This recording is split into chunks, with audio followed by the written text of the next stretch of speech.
오늘 본문에 있는 이 말씀을 가지고 아버지의 마음을 기억하라, 아버지의 마음을 기억하라라는 제목으로 하나님의 말씀을 증거하도록 하겠습니다.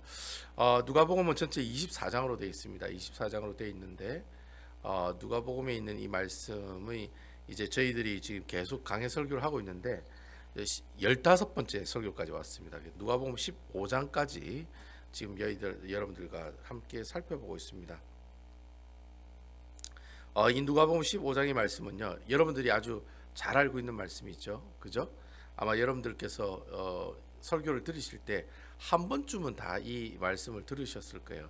이른 양의 비유, 한 드라크마를 잃어버린 비유, 그리고 여러분 유명한 탕자에 관한 비유가 누가복음에 잘 나오고 있죠. 보통 이 누가복음과 이 15장과 16장에 있는 말씀이 다 비유에 관한 내용들이 나오거든요. 그래서 앞으로 저희들 16장에도 보면 두 가지 비유가 더 나옵니다. 그래서 15장에는 잃은 양의 비유가 나오고 잃어버린 드라크마에 관한 비유의 내용이 나오고 탕자의 비유, 이 세 가지가 나오고요. 16장에는 여러분 불의한 청지기에 관한 비유가 나오고, 그리고 마지막에 부자와 나사로에 관한 비유의 내용이 나오고 있어요. 보통 이 많은 신학자들이 얘기하기를 이 누가복음 15장이야말로 이 세 가지 비유가 나오는 이 내용이 누가가 진짜 하고 싶었던 얘기를 기록하고 있는 글이다, 그렇게 이야기하는 사람들이 많이 있습니다. 그래서 누가복음 15장에 있는 이 세 가지 비유를 잘 이해하면 누가가 무엇을 이야기하기 위해서 누가복음을 기록했느냐, 누가가 또 뭘 기록했다 했습니까? 누가복음 말고 또 어떤 책을 기록했다고 그랬죠? 사도행전은 누가 기록했습니까? 예, 누가가 기록했습니다. 그러니까 원래 이 누가복음과 사도행전은 한 권의 책으로 되어 있습니다. 후대 사람들이 갈라놓은 거예요. 아무튼 누가가 사도행전도 기록했는데, 사도행전은 하나님 복음들이 세상에 막 퍼지는 얘기를 기록하고 있잖아요, 그죠? 그래서 누가가 계속해서 이 누가복음과 사도행전을 가지고 항상 생각했던 그 어떤 핵심 주제들이 있다라는 거죠. 근데 그러한 내용들이 이 15장에 보는 이 세 가지 비유 안에 다 기록하고 있다, 그렇게 이야기하는 사람들이 많이 있더라고요.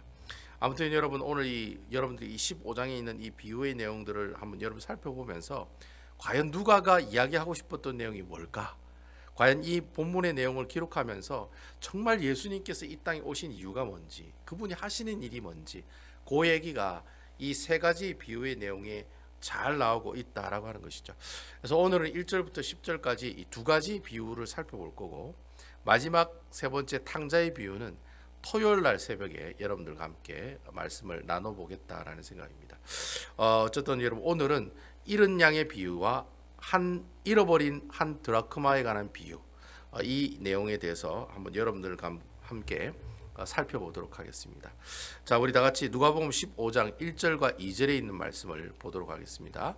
누가복음 오늘 프레젠테이션 말씀이 없습니다. 말씀을 보시고 같이 보겠습니다. 우리 실시간으로 영상을 보시는 분들도 성경을 옆에 두고 같이 보도록 하겠습니다. 누가복음 15장 1절과 2절입니다. 이 1절과 2절이 세 가지 비유의 내용을 아주 핵심적으로 감추리고 있는 아주 중요한 내용입니다. 그냥 스치고 지나갈 수 있는 내용인데, 이 내용 때문에 예수님이 세 가지 비유의 내용을 이야기하십니다. 자, 1절과 2절 우리 다 같이 한번 읽어보겠습니다. 시작. 모든 세례와 죄인들이 말씀을 들으러 가까이 나오니, 2절. 바리새인과 서기관들이 수군거려 이르되 이 사람이 죄인을 영접하고 음식을 같이 먹는다 하더라. 아까 금방 제가 말씀드린 것처럼 이 세 가지 비유의 내용에 대한 중요한 단서가 이 1절과 2절에 나온다고 제가 말씀을 드렸어요. 우리가 보통 이 15장 말씀을 보면 1절, 2절 말씀은 그냥 휙 지나가고 그냥 바로 그냥 잃은 양의 비유, 잃은 한 드라크마에 관한 비유, 탕자의 비유, 요 세 개만 일에 딱 있는 경우가 있는데, 실제로 1절과 2절에 있는 이 내용 때문에 세 가지 비유에 관한 내용이 나오고 있다라고 하는 것이죠. 그래서 여러분, 오늘 말씀을 보니까 예수님께서 누구와 식사를 하고 있다고 얘기하고 있습니까? 죄인과 세리와 함께 식사를 하고 있다고 했습니다. 여러분, 누가복음 5장에도 보면 예수님이 죄인들과 함께 식사를 하는 장면들이 나옵니다. 여러분 기억하시는지 모르겠는데, 예수님께서 그 당시 죄인들, 이런 여러 가지 죄를 지은 사람들이겠죠. 율법을 어긴 사람들, 그리고 세리들. 여러분, 세리는 그 당시에 유대인의 앞잡이라고 할 정도로, 그죠? 같은 동족을 세금을 많이 매겨가지고 같은 자기의 유대인들을 아주 괴롭히고 자신의 포켓에는 자신의 호주머니에는 아주 두둑하게 재물을 채워나가는 이 유대인들이 제일 싫어하는 사람 중에 한 사람이 바로 이 세리들이었습니다. 세금을 걷는 사람들이었는데, 아무튼 이 세리들, 이 죄인들, 이 사람들은 유대인들이 상종을 하지 않는 사람들이었습니다. 그런데 상종하지 않은 그 사람들을 누가 찾아가고 계시죠? 예수님이 그 사람들을 어떻게 해요? 찾아가기도 하시고, 오늘 말씀에는 뭐라고 되어 있습니까? 죄인들과 세리들이 예수님의 말씀을 어떻게 하기 위해서? 듣기 위해서 찾아왔다라고 했습니다. 듣기 위해서. 자, 여러분, 어쨌든 죄인들과 세리들이 예수님의 말씀을 듣기 위해서 찾아왔어요. 찾아오니까 어떻게 해요? 같이 이제 식사도 하고 이렇게 했겠죠. 근데 여러분, 그 찾아오는 그 모습들을 누가 봤다라고 성경은 얘기하고 있습니까? 바리새인들과 서기관들이 봤다라고 얘기해요. 그러면서 그 사람들이 뭐라고 얘기하냐면, 어떻게 유대인이, 이제 예수님이 유대인이니까 어떻게 예수인 유대인이 어떻게 죄인들이랑 같이 식사를 하느냐라고 뒤에서 이제 수근수근 거리는 모습들이 있었다는 거예요. 그 얘기를 들으시고 예수님께서 세 가지 비유를 들어서 이야기를 하시는 거예요. 왜 그가 죄인인 세리와 죄인들을 어떻게 해요? 같이 앉아서 식사를 하시느냐. 그 이유가 있다는 거예요. 그 이유가 이 세 가지 비유에 나오는 결론의 내용이라는 거죠. 자, 그 내용을 이제 쉽게 설명하기 위해서 세 가지의 비유를 가지고 이야기하고 있다라고 하는 겁니다. 여러분, 그 유대인들이요, 같이 식사를 한다는 그 의미가 무슨 말이냐면, 내가 당신을 정말 좋아합니다. 내가 당신의 의견에 동조합니다. 당신은 우리 편입니다. 당신은 우리 베다니교회 성도 아닙니까? 이런 개념이 있어야지만이 제가 집사님이랑 밥도 먹고 장로님이랑 밥도 먹는다는 거죠. 근데 여기 계시는 분하고 저하고 권사님하고 저하고 완전 철천지 왼수야. 서로 막 욕하고 막 네가 잘했니 내가 잘했니 막 네 똥 굴니 내 똥 굴니 막 그렇게 서로 부딪히는 사이면은 같이 밥 먹어요 안 먹어요? 누가 같이 밥 먹자고 그래도 밥 안 먹어요. 근데 서로 잘 아는 사람이면 어떻게 해요? 제가 한번 쏘면은 또 다른 분이 한번 쏘고 또 그분이 또 쏘면 제가 또 쏘고, 이게 내가 하고 싶어서 하는 거거든요. 내가 그 사람하고 같이 어울리기 싫다는 마음만 있으면 같이 밥 먹을 일이 없죠. 그러니까 유대인들이 항상 유대인들이 식사를 한다는 개념이 그런 개념이에요. 니캉 내캉 통하는 게 있어야지 밥을 먹는다는 거예요. 그런데 여러분, 사실 이 유대인들이 그런데 이 예수님은 사실 이 세리와 죄인들하고는 니캉 내캉 통하는 게 있습니까 없습니까? 전혀 통하는 게 없다는 거예요. 왜냐? 나는 유대인이고 저 사람들 죄인들이기 때문에. 그러니까 이 사람들끼리는 서로 어떻게 해요? 평생도록 같이 앉아서 식사하는 사람들이 아니다라는 거예요. 그럼에도 불구하고 예수님께서 유대인으로서 어떻게 해요? 그 죄인과 세리들을 만나셔서 그분들과 같이 어떻게 해요? 식사하는 유대인들의 간섭들을 깨트린 모습들을 우리에게 보여주고 있다라고 하는 거예요. 그래서 왜 예수님이 유대인들끼리 식사하는 그 식사법들을 어기면서까지 죄인들과 예수님을 만나고 있느냐? 이유가 뭐냐? 이유가 있을 거라는 거예요. 사실 여러분, 마음에 맞는 사람들끼리 밥 먹는 걸 깨트리는 것처럼 큰 일이 없거든요. 그것도 율법을 깨트린 것 중에 하나거든요. 그러니까 어떻게 보면 예수님도 바리새인들과 서기관들에게 돌로 쳐 죽임을 당할 수도 있는 상황이라는 거예요.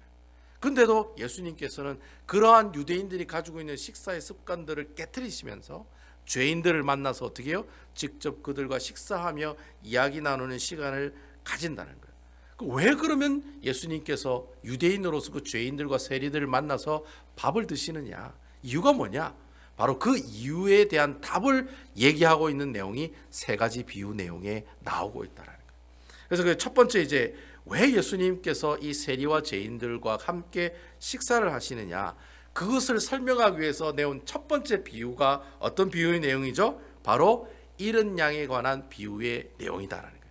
이제 그 내용이 이제 4절에서 6절에 있는 말씀에 나오고 있거든요. 다 같이 우리 4절에서 6절 읽어보도록 하겠습니다. 자, 읽으셔야 됩니다, 여러분. 안 읽으시면 잠도 살살 오고 뭐 하여튼 간에 예배도 잘 드리기가 힘드니까 우리 다 같이 한번 읽어보겠습니다. 4절에서 6절에 있는 말씀입니다. 시작. 너희 중에 어떤 사람이 양 100마리가 있는데 그 중에 하나를 잃으면 아홉 마리를 들여두고 그 잃은 것을 찾아내기까지 찾아내지 아니하겠느냐.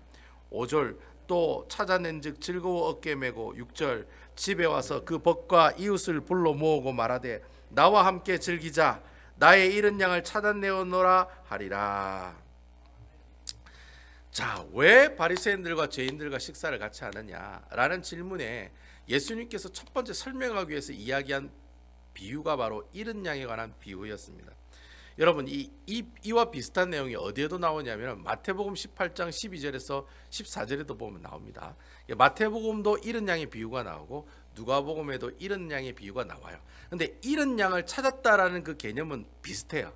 근데 여러분 이 마태복음에 나오는 잃은 양의 비유랑 누가복음에 나오는 잃은 양의 비유는 혁격하게 차이가 있다라는 것을 우리가 알 수가 있습니다. 이 배경도 틀리고요. 그 핵심 주제도 다 틀려요. 물론 잃은 양을 찾는다는 개념은 맞지만 그 내용을 세밀하게 살펴보면 서로 틀리다라는 것을 우리가 알 수 있다는 거죠. 마태복음에 예수님이 잃은 양의 비유를 이야기할 때 어떤 상황이었냐면 제자들이 천국에서는 누가 크냐 치고받고 싸울 때였어요. 서로 같은 공동체 안에서 믿는 사람들끼리 싸웠다는 거예요. 근데 그 싸운 모습을 보고 믿음이 연약한 사람이 그 모습을 보고 어떻게 해요? 그 믿음이 어떻게 해요? 상처를 받고 그 공동체를 떠나는 일들이 나타나기 시작했다는 거예요. 그러니까 제자들끼리 야, 네 똥굴리 내 똥굴리 막 이래 싸우다가 이제 막 예수 믿은 사람이 그 모습 보고 예수 믿는 것들은 똑같네 이러면서 그 나갔단 말이죠. 그 모습을 보고 잃은 양의 비유에 관한 이야기를 하셨다는 거예요. 근데 여러분 누가복음은 뭐냐? 누가복음은 이내 믿는 사람들끼리 있는 가운데서 뭐 믿음이 연약한 사람이 나간 것이 아니라 어떻게 해요? 아예 하나님을 알지 못하는 사람, 하나님을 모르는 사람들, 그런 사람들이 어떻게 해요? 그런 사람들을 어떻게 해요? 잃은 양이라고 얘기하고 그 잃은 양을 찾으러 가야 됩니다 라는 이야기를 하면서 누가복음에는 잃은 양의 비유를 이야기하고 있다라고 하는 거예요.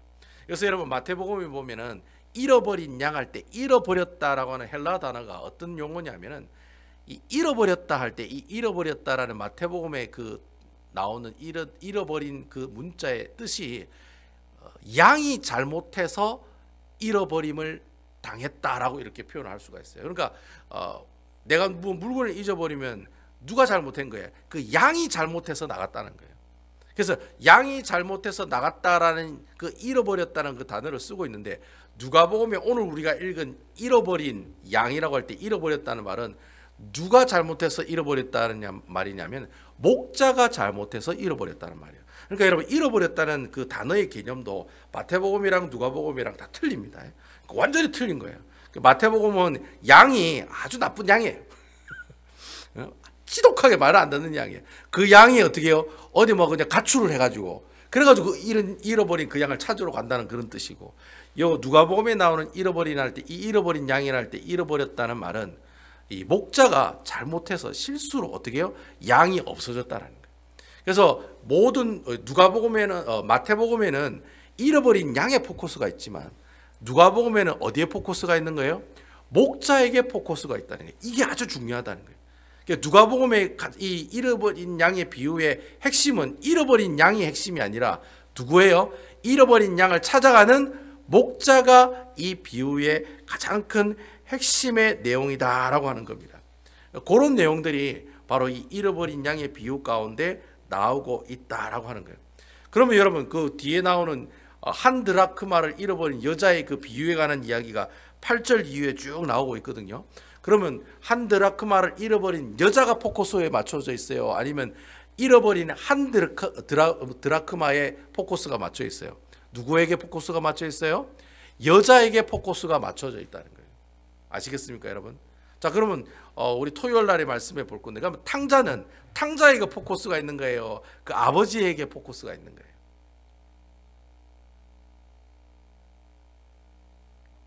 네, 장로님 감사합니다. 내가 죽을 뻔했네. 아무도 말씀을 안 하셔가지고 오늘 권사님 말씀도 안 하시고 아이고 제가 뒤로 막 넘어갈 뻔했네. 감사합니다, 장로님. 뭐야? 당연하지. 아버지한테 포커스가 있다는 거예요. 그러니까 탕자의 비유의 주인공은 탕자가 아니라 아버지라는 거예요.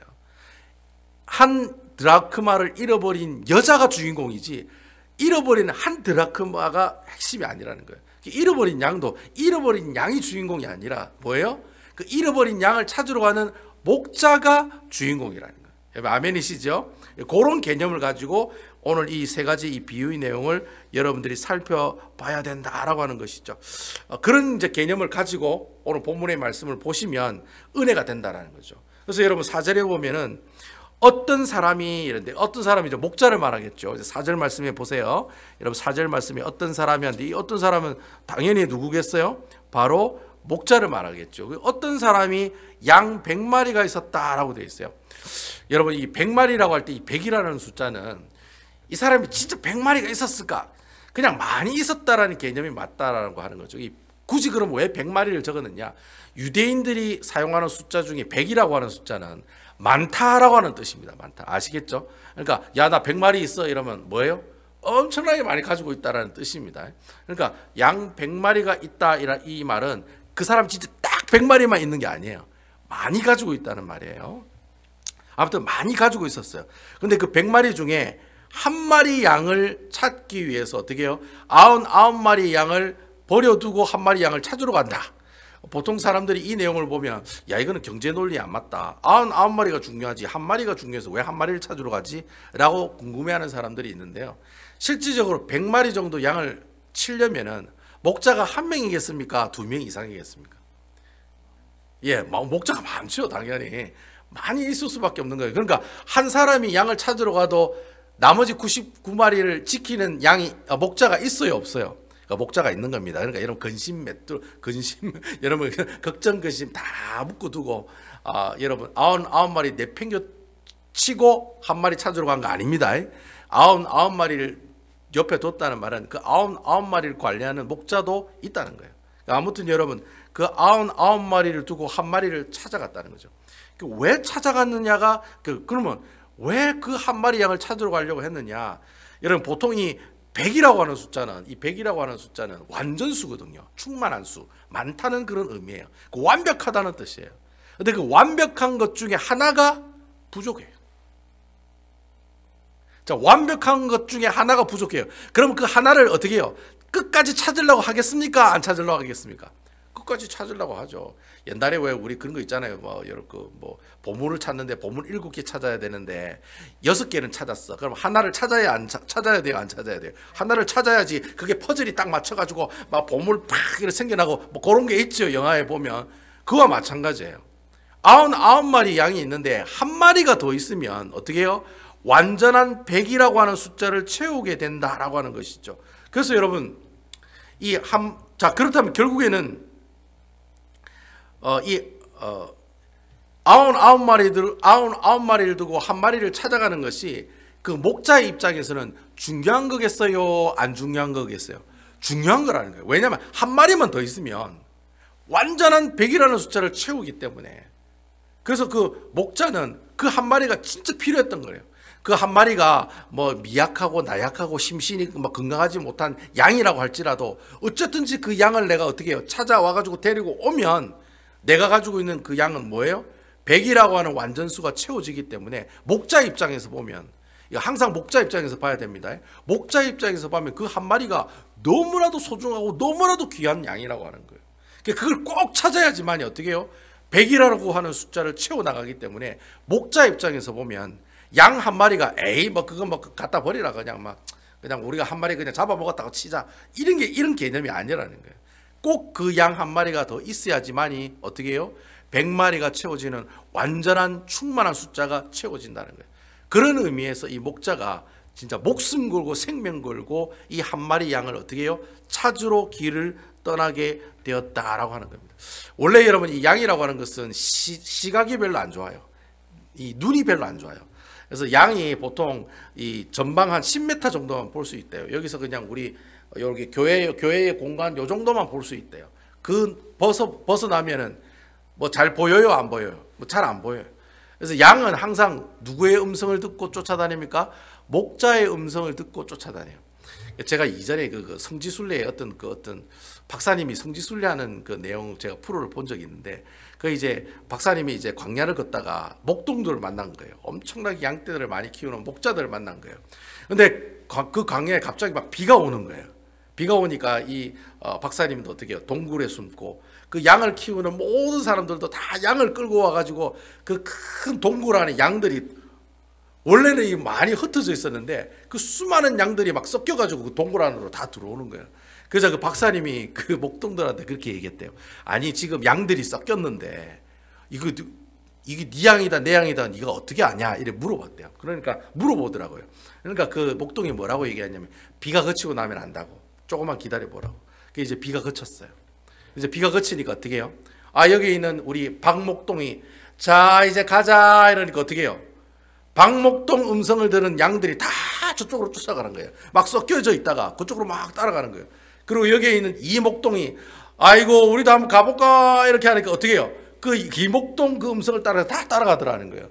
그러니까 아무리 양이 섞여져 있어도 목자의 음성을 듣고 어떻게 해요? 양들이 다 쫓아간다는 거예요. 그렇게 목자의 음성을 쫓아가는 그 양들 중에서도 어떻게 해요?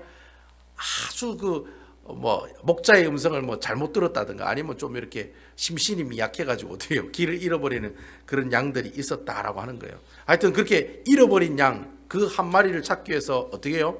이 목자가 목숨을 걸고 어떻게 할 때까지 양을 찾습니까, 여러분? 어떻게 할 때까지 양을 찾습니까?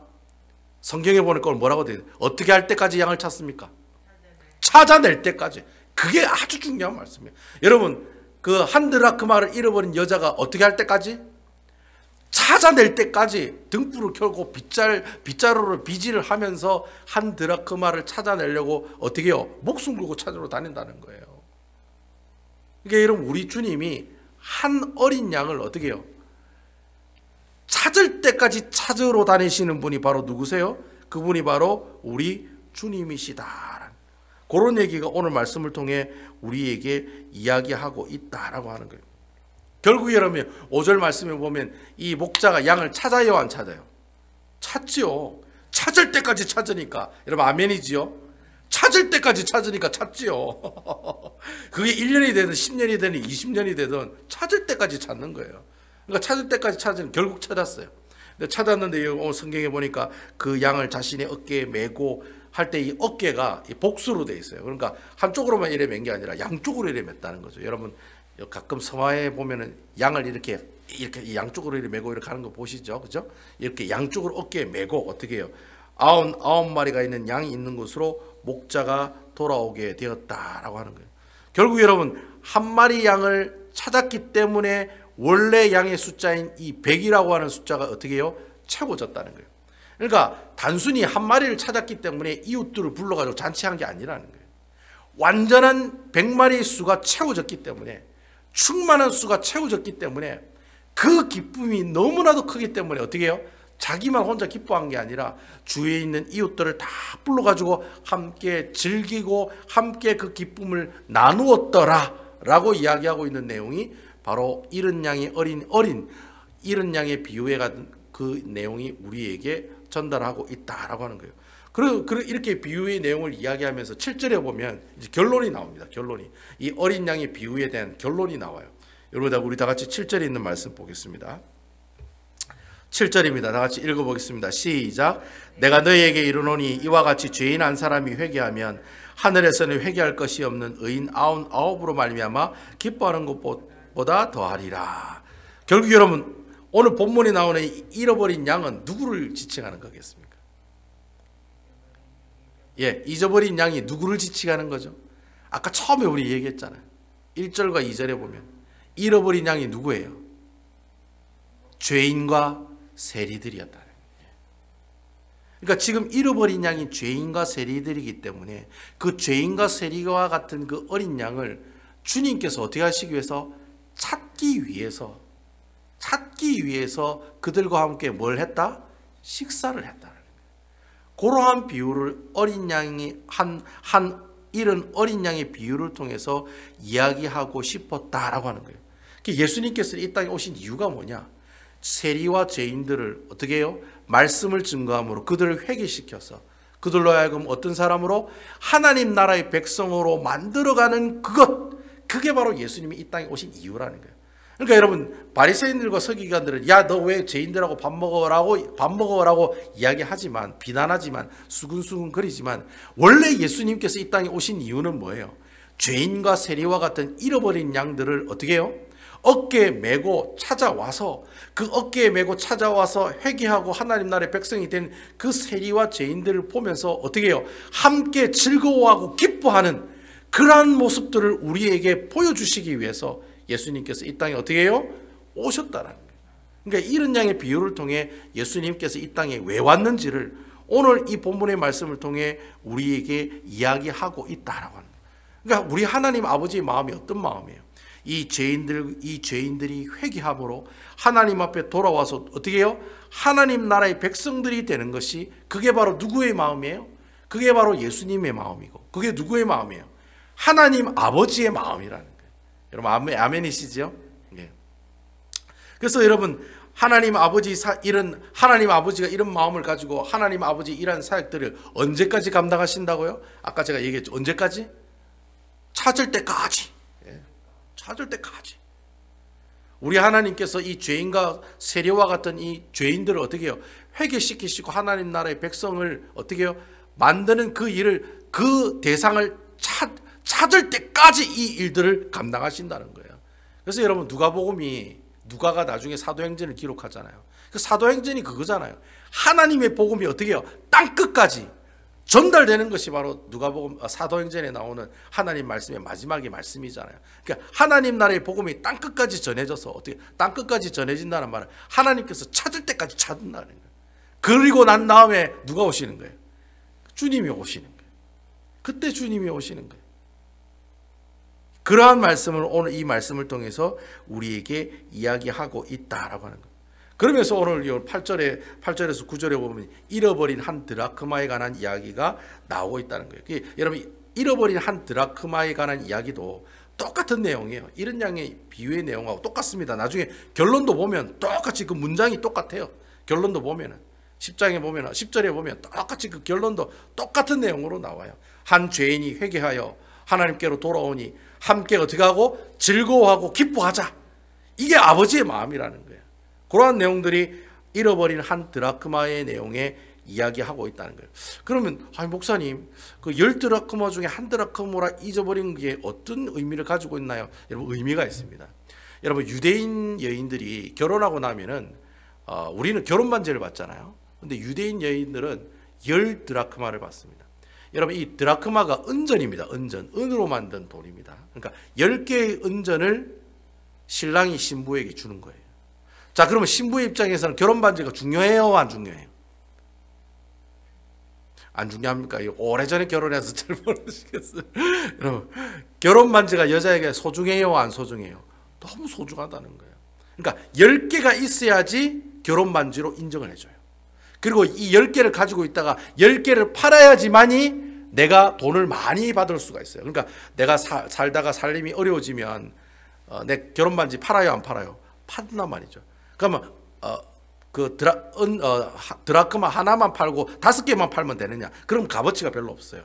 이 드라크마가 돈이 값어치가 떨어지는 돈이거든요. 근데 10드라크마는 결혼 반지에 관한 의미가 있기 때문에 팔아도 10드라크마를 같이 내놓으면 내가 훨씬 더 많은 돈을 받을 수가 있다는 거예요. 결혼 반지라고 하는 의미를 가지고 있기 때문에. 그러니까 여자 입장에서 보세요.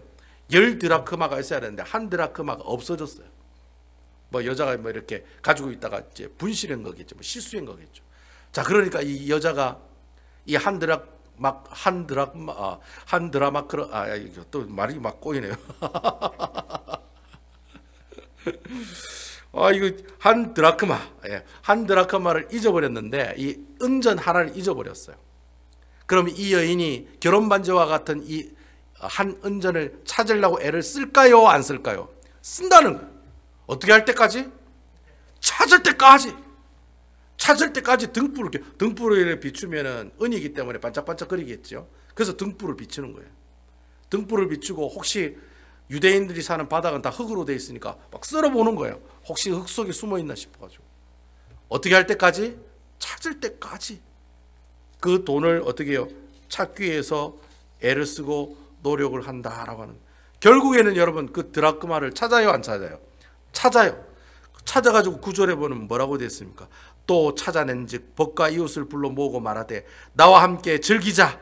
이런 드라크마를 찾아내었노라 하리라.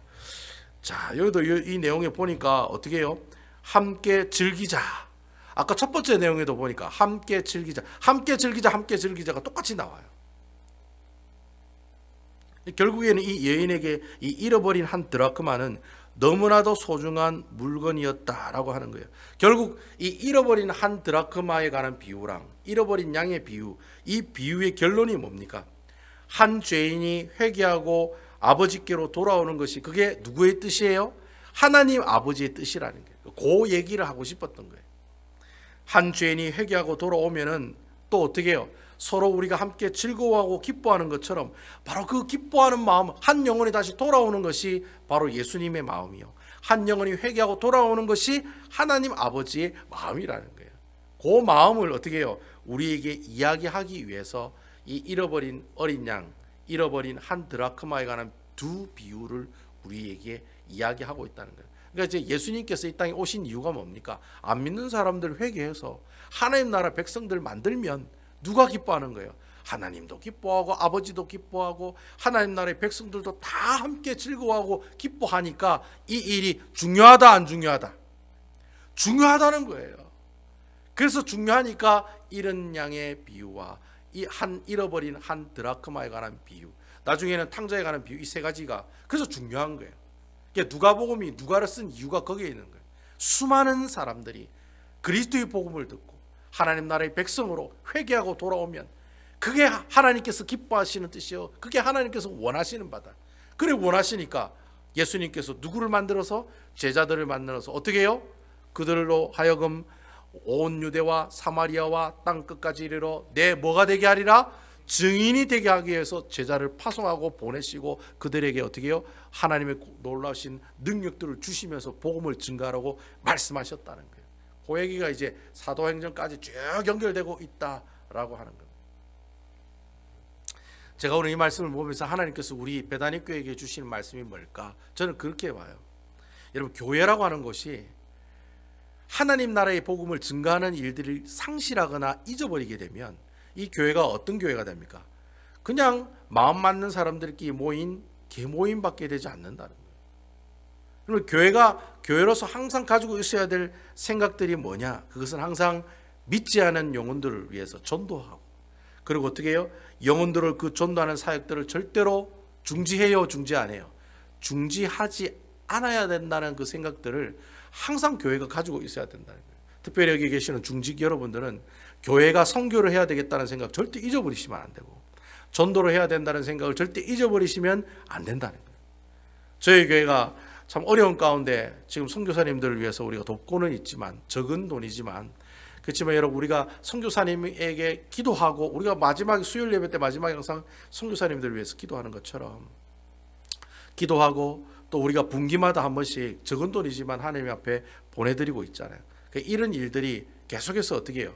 우리 교회 재정이 좀 부족하더라도 제1순위에 무엇을 두고 써야 돼요? 선교하고 복음을 증가하고 전도하는 일에 우리가 모든 재정을 최우선에 앞두고 사용하는 그 교회가 어떤 교회예요? 하나님의 아버지의 마음을 기쁘게 하는 교회다라고 하는 겁니다. 그 전도와 선교가 사라진 교회는 교회가 아니에요. 교회의 본질적인 가치를 잃어버린 교회라고 하는 거예요. 그러니까 여기 계시는 우리 중직들은 항상 교회가 선교해야 돼, 교회가 전도해야 돼, 이런 생각들을 항상 어떻게 하시라? 항상 가지고 살아가는 모습들이 있으셔야 된다라고 하는 거예요. 그래서 주위 사람들에게도 우리 교회가 전도도 해야 되고 선교도 많은 분들에게 좀 더 많은 돈을 그들에게 후원할 수 있도록 하는 것이 이 베다니 교회의 존재의 목적이다라는 사실을 여러분들이 먼저 아시고, 그리고 그 사실들을 옆에 있는 동료들에게, 형제자매들에게 이야기해 나가고, 그리고 기도함으로 서로 합심해서 이 귀한 일들을 감당해 나가는 것이 샬롯 베다니 교회가 존재하는 이유다라고 하는 것입니다. 여러분, 하나님께서는 사람이 많아지는 교회도 원하시지만, 작은 교회이지만은 복음을 위해서, 선교를 위해서 애쓰고 기도하는 그 교회를 하나님께서 정말로 기뻐하시는 줄로 믿으시기 바랍니다. 교회, 전도하는 교회, 선교하는 교회, 그 교회가 우리 베다니 교회가 되어서 항상 아버지의 마음을 시원하게 해드리고, 하나님 아버지 그 귀한 기뻐하는 마음을 통해 우리도 함께 즐거워하고 기뻐하는, 아름다운 우리 베다니 교회 성도 여러분들 다 되시기를 주님의 이름으로 축원드리겠습니다.